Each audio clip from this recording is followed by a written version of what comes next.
05. Good evening. This is the CBS Evening News. Dan Rather reporting. Walter Mondale today launched a new campaign to prove that he is a comeback fighter, a get-up-off-the-floor battler who is far from finished. For the first time, he began counterpunching hard at Gary Hart, the challenger for the Democratic presidential nomination, who knocked him down in New Hampshire's primary. Susan Spencer has the first of two reports. The self-styled former frontrunner arrived in icy Maine hoping to reclaim the title with a new rough-em-up campaign strategy. Attack Gary Hart on specific issues. First stop, the state capitol. First issue, the nuclear freeze. Senator Hart took nearly a year before he came out reluctantly for the freeze. Along with charging he was late on the freeze, Mondale also criticized Hart for not supporting hospital cost containment, for not supporting the consumer-backed windfall profits tax, for pushing a tax on imported oil. And defensive about Hart's charge that he is a candidate of special interests, Mondale tried to turn the charge around. Who among us, whether it's education or civil rights or women's rights or Social Security or Medicare or help for the handicapped, I am proud of every bit of that. Campaigning in Boston, Hart responded to the Mondale rocket. Well, if there are only 4 so-called wrong decisions that he can find in a 10-year public record, then I think that's a pretty thin basis upon which to try to contest my appeal for the nomination. Tonight, the direct attacks will escalate with a new Mondale commercial on Boston television, ridiculing Hart's campaign of new ideas. When thousands of American jobs were at stake, Gary Hart's new idea was to vote against the successful Chrysler loan.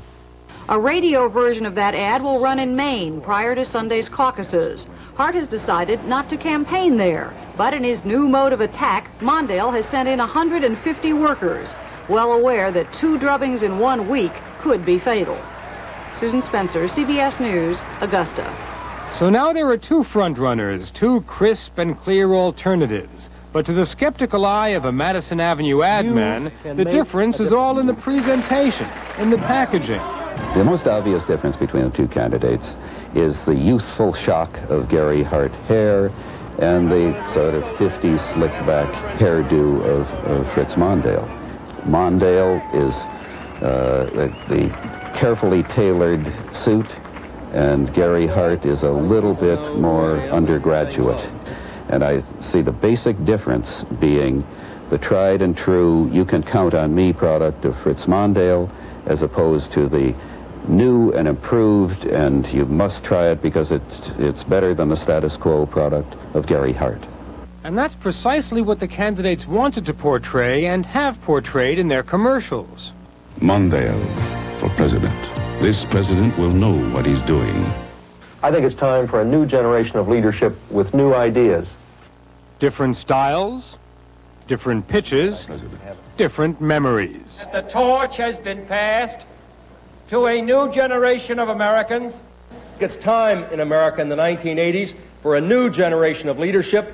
And Mondale has his mentor, who he refers to at every opportunity, even when talking about international trade.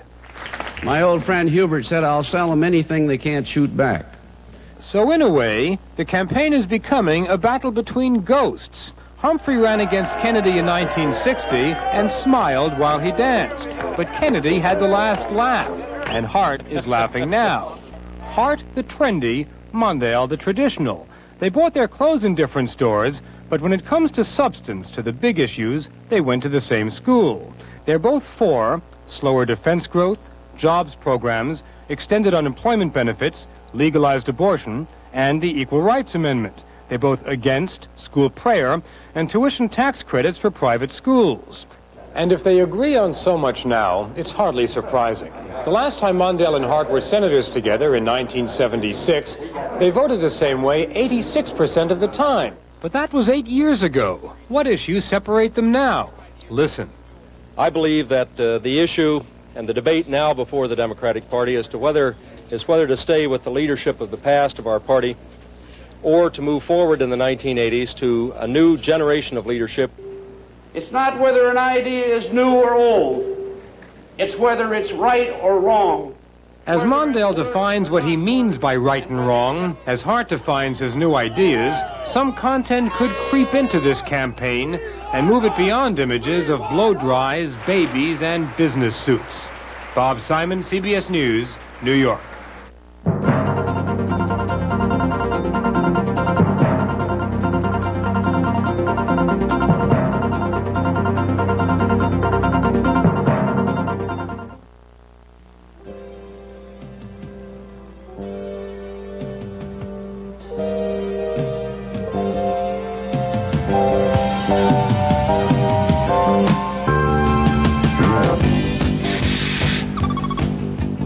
Return of American business. It's coming back smarter and more competitive than ever. In this tough new world, AT&T Communications can help your business in ways you never thought of. With smarter techniques in marketing so you can sell better. Fine, and roll it out on the coast. Smarter ways to streamline your distribution. We can ship it to you without a layover. Even smarter ways to turn information into new opportunities. Your vision looks promising. Let's go with it. All by tailoring the unique capabilities of the most powerful communications network in the world to work for you. To help your entire business work better in ways you never thought of. Think of us in ways you never thought of.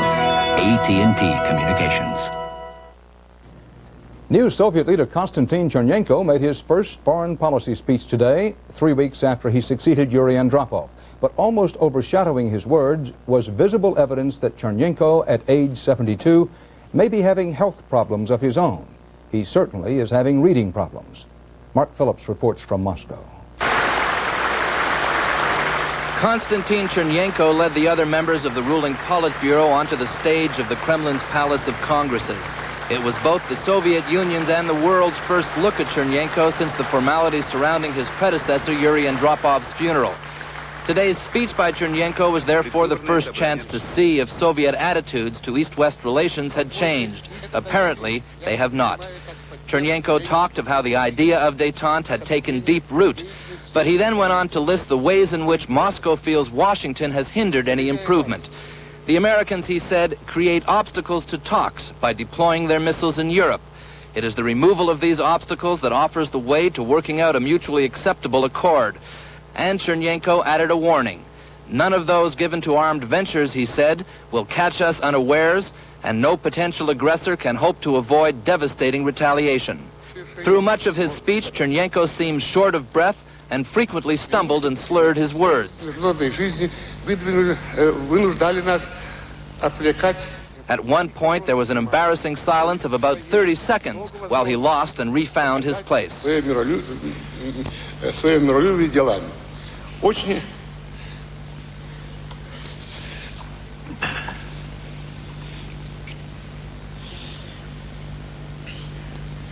In dealing with domestic matters, Chernenko seemed relatively self-assured and at home with the issues. He even received several nods and smiles of approval from other members of the Politburo.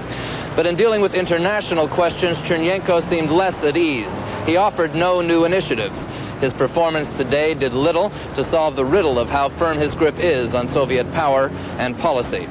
Mark Phillips, CBS News, Moscow.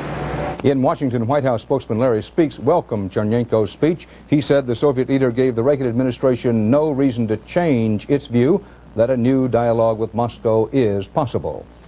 The Soviet Union said Oleg Yermeshkin was to be its team's advance man in Los Angeles for the Summer Olympics. But the U.S. State Department, which yesterday denied him a visa, said today it is not logistics that Yermeshkin is known for.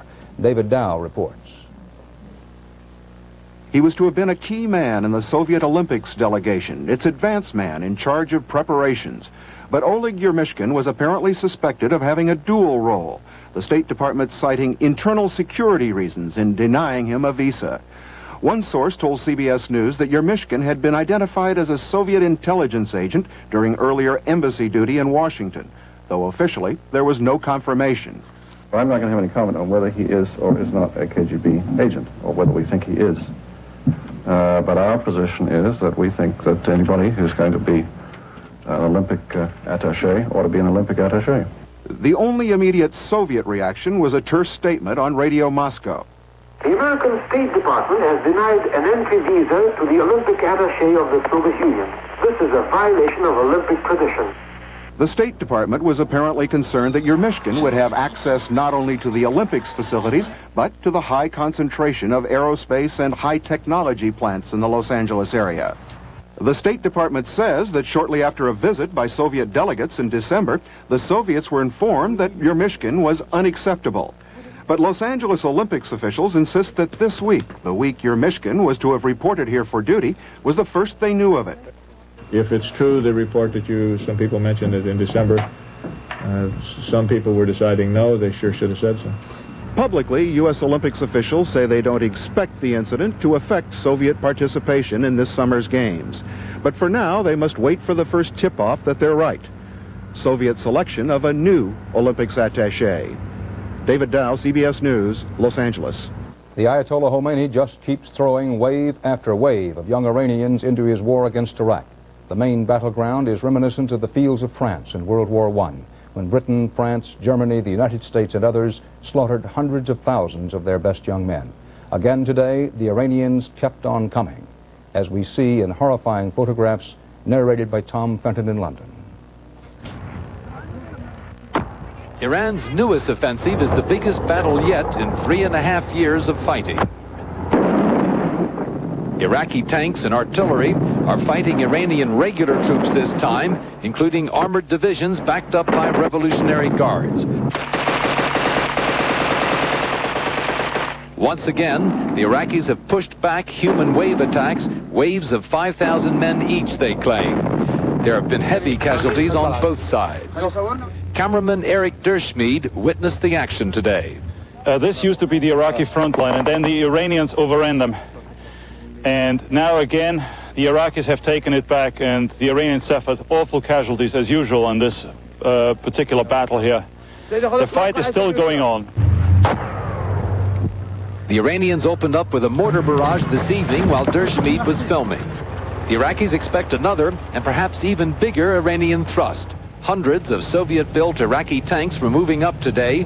Intelligence sources believe the Iranians have 500,000 men along the border. Their aim is to cut the Baghdad road, isolating Iraq's major southern port of Basra. Tom Fenton, CBS News, London. Now for your arthritis. The aspirin you take once in 8 hours. Bayer timed release aspirin. One dose is 1,300 milligrams strong. Take it in the morning. It's timed released to give you long-lasting relief during the day. Bayer timed release works on minor arthritis pain fast, and it lasts. Take it at bedtime. It lets you sleep through the night. Now for your arthritis pain, the 8-hour aspirin. Bayer timed release aspirin. What does it take to excel? I know the deadline. You'll get it tomorrow. It takes speed, reliability, economy. It takes express mail next day service from the post office. Our 2-pound pack is just $9.35 overnight, and we deliver over 95,000 packages on time every day. Yes, we got them. Oh, and Jerry, thanks. Express mail service. We deliver excellence for less. The U.S. government announced today a plan for phasing out EDB in citrus fruit and papayas. The Environmental Protection Agency said it will allow 30 parts per billion of the cancer-causing chemical in such fruit until September. After that, the level must drop to 0. The 30 parts level is the same the agency has recommended for ready-to-eat grain products. New York's Saks Fifth Avenue became the 3rd department store this week to call off an appearance by Jane Fonda. But Steve Young reports Miss Fonda isn't banned in Boston. It was canceled in New Orleans and Miami, but the Jane Fonda Roadshow today was welcomed by a New England department store which showed her new collection of workout clothes. No matter the controversy over Jane Fonda's past anti-Vietnam War politics, she beguiled them in Boston. One store that knows how to do it right. Boycott Jordan Marsh today. Support the non-vets.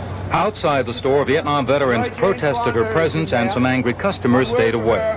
Somebody go tell her peddle her stuff in Vietnam. Huh? More than anything, it was Jane Fonda's trip to an anti-aircraft gun emplacement in North Vietnam that had them angry. A gun, one Vietnam vet said, probably used to shoot down American pilots during the Vietnam War. If her father wasn't Henry Fonda, she would have been jailed, which she should have been. In the 60s, anti-war protesters burned draft cards. Today, one Jane Fonda protester destroyed his credit card issued by the store showing her collection.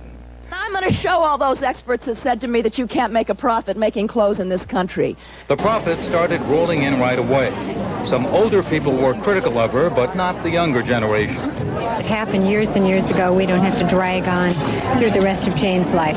Everything goes together. You know, the colors are all very bright. The protesting Vietnam veterans outside obviously disagreed, but one paying customer said, "Vietnam, that's ancient history." Said another, "I think Jane Fonda seems very closely tied to America now." Steve Young, CBS News, Boston.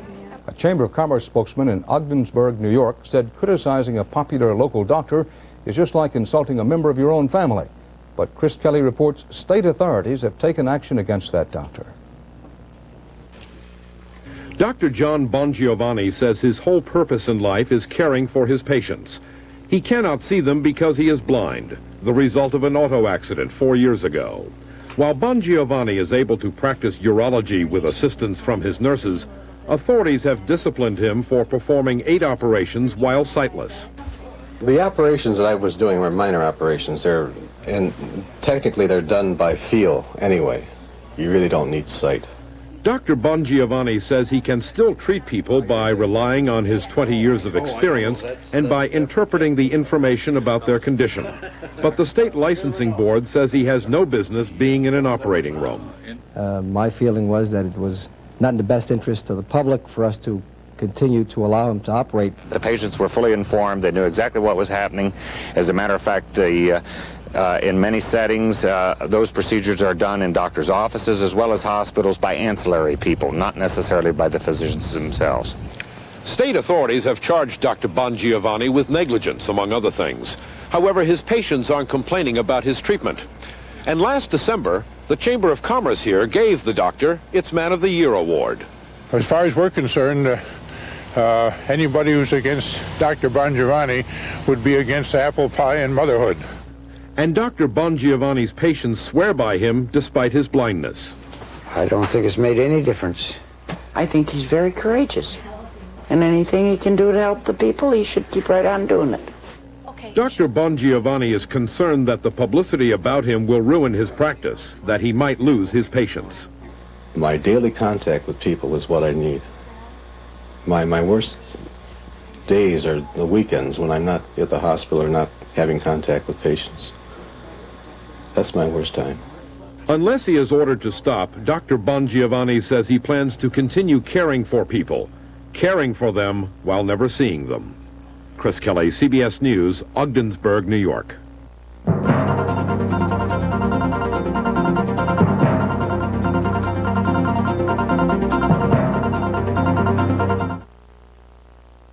Nope, no butter. I'm eating lighter. We all are. Even if it's margarine. There's nothing light about that. Everything's light about this. 25% less salt, fat, and calories, and no cholesterol. Fleischmann's Light. 25% less salt, 25% less fat, 25% less calories than regular margarine. Delicious. So why should I eat dry toast? Beats me. Fleischmann's Light. 25% less salt, fat, and calories. These days, everybody's cutting the cord. But we didn't just cut the cord. Meet Nomad, AT&T's cordless phone. It's got automatic redial, quality sound, but more important, it meets our high standards. AT&T, we cut the cord, we didn't cut corners. See the AT&T cordless phones, now at a price to fit every pocket. One even fits in your pocket. At thousands of leading retail stores, AT&T, we set the standards. Presidential Counselor Edwin Meese was back before the Senate Judiciary Committee today. The committee is conducting a hearing on Meese's nomination to be United States Attorney General. In today's session, Meese was pressed hard about whether, and if so, how, he benefited from a deal allegedly involving wealthy friends and the sale of his California home. Meese insists that there was nothing wrong with the deal and no discrepancies in his account of it. Senate Majority Leader Howard Baker introduced legislation today to legalize public school prayer again. The Senate will debate the issue next week. Today's action is the subject of Bill Moyer's commentary tonight. Bill? Dan, you'd think that at least today, senators in favor of school prayers would turn out in force for the daily prayer that opens the Senate. But no, only 4 senators were present, 4 of 100. Apparently, what's thought necessary for children is merely optional for grown-ups in public life. Otherwise, the chaplains of the House and Senate would not routinely have to intone to chambers almost empty of the champions of public prayer. Surely so poor an attendance record, which we've monitored now for days, speaks to the emptiness of ceremony when it becomes custom instead of conviction. This is what puzzles me about my cousins in the faith who clamor that we've got to get prayers back in the schools. I know they sincerely believe that culture is being deprived of a rich and uplifting symbol. But true prayer is no ornament of culture. It's an act of conscience, the deepest and most intimate essence of religion, expressed in the simple but powerful address of adoration, petition, and confession. Any prayer officially sanctioned, tailored to fit a public circumstance, is faith with strings attached. I know that when I was growing up, I was relieved that the public ritual of a corporate act could pass for the real thing. I preferred to hide from God in the company of my classmates between the Pledge of Allegiance and the multiplication tables, rather than be left alone and unguarded, contemplating the immeasurable mystery of the holy. A minister in town was opposed to school prayers for just that reason. His favorite text was from the Gospel of Matthew, where Christ says that when you pray, go into your room, and when you have shut the door, pray to your Father who's in a secret place. We kids didn't much like that. We weren't eager to go one-on-one with the Lord when there was safety in numbers. So that little banality every morning satisfied our appetite for religion with the edge taken off. It did to faith what the rote repetition of the pledge to the flag did to patriotism, made it a kind of collective narcotic that spared us from thinking about what we were saying and from acting on it. Fortunately, my Baptist parents and other elders believe with St. Teresa of Avila that prayer is an intimate friendship, a frequent conversation held alone with the beloved, or as a Protestant ancestor once put it, a silence full of reverence. It seems to me that religious folk ought to be especially grateful to the Supreme Court for not allowing the state to make something so trivial of something so sacred. Dan. Thank you, Bill. We'll be back with some commercial messages after these commercial messages.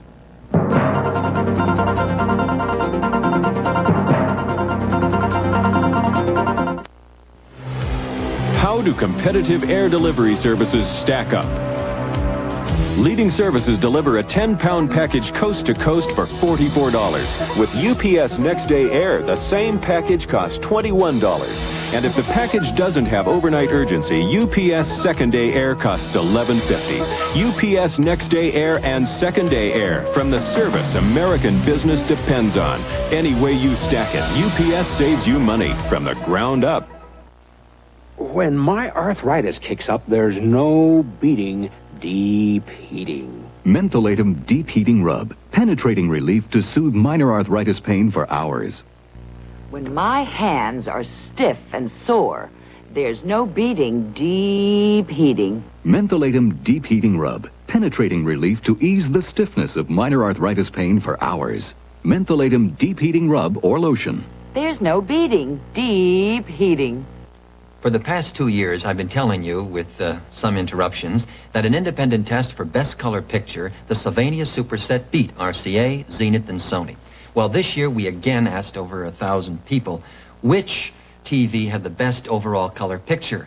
And more of them picked the 19-inch Sylvania Superset over RCA and Zenith, and Sony too. Nandeska, Kona deska, Sylvania beat Sony again? Toshite, this guy is. A plus and a minus in news of the economy today. The Commerce Department said a flurry of steel orders from the auto industry helped push factory orders up 1.2% for January. But another government report said January's sales of new homes dropped 8%. Well, how do you feel about television commercials? It's just possible some of them might irritate you. But before you indulge in glib generalities, consider Charles Osgood's look at the best of the 25 commercials voted best in a survey of 20,000 television viewers. We all know Madison Avenue has learned a few tricks over the years, including some surefire ways of selling things. Dogs are great salesmen, especially if you're selling dog food. Cats know exactly what to say in a cat food commercial. Cute little kids are ideal for selling kid food. And sex appeal will melt the ice in anybody's diet soft drink. sipping to Diet Pepsi. For the last 6 years, the ad research firm Video Storyboard Tests has gone out and talked to people to find out how the viewers feel about TV commercials and which ones they like best. If you look at some of these winners for 1983, you may notice, as I did, some interesting trends. For example, you now find cute little kids in just about every other commercial these days, no matter what the product is. You have your cute little kids plus a celebrity combination for selling pudding. Your cute little kid plus great big parent for selling hamburgers. He's thinking about a great, big, juicy Whopper. You can watch cute little kids grow up into homecoming queens before their big brother's very eyes, within the confines of a McDonald's commercial. Sibling relationships sell French fried potatoes, apparently. McDonald's and you. Touching, no?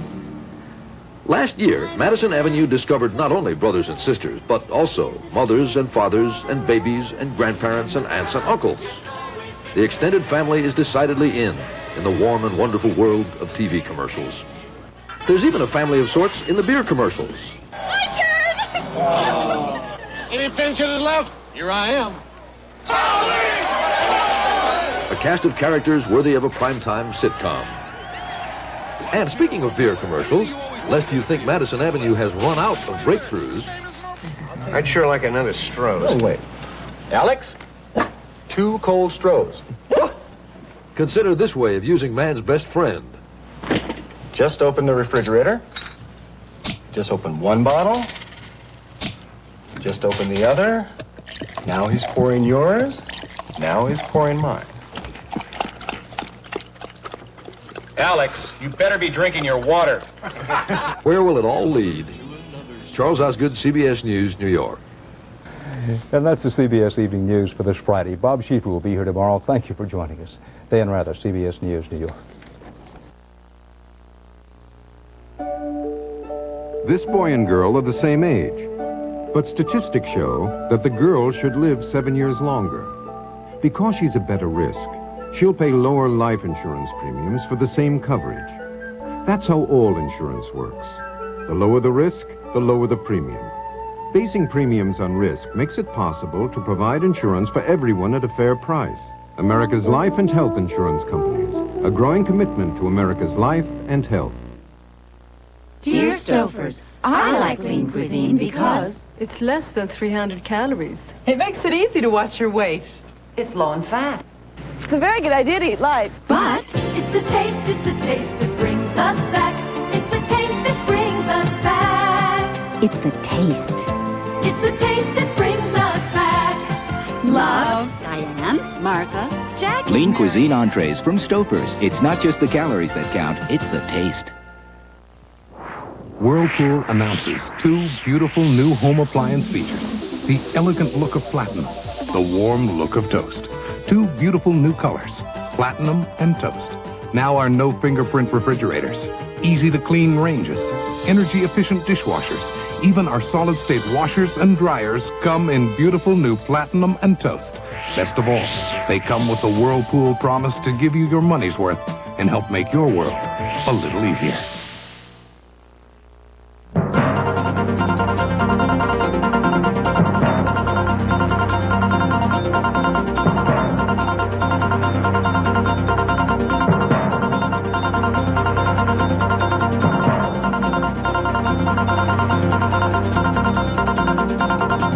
It should be a high-scoring affair when Magic Johnson leads the fast-breaking Los Angeles Lakers against All-Star MVP Isaiah Thomas and the Detroit Pistons Sunday on CBS Sports.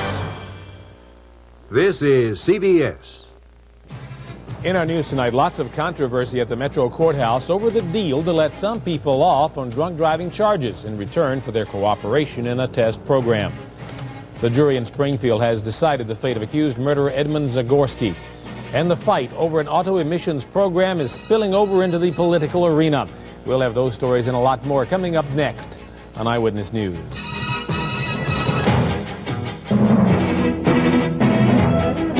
From Television 5, this is Eyewitness News, weather, and sports.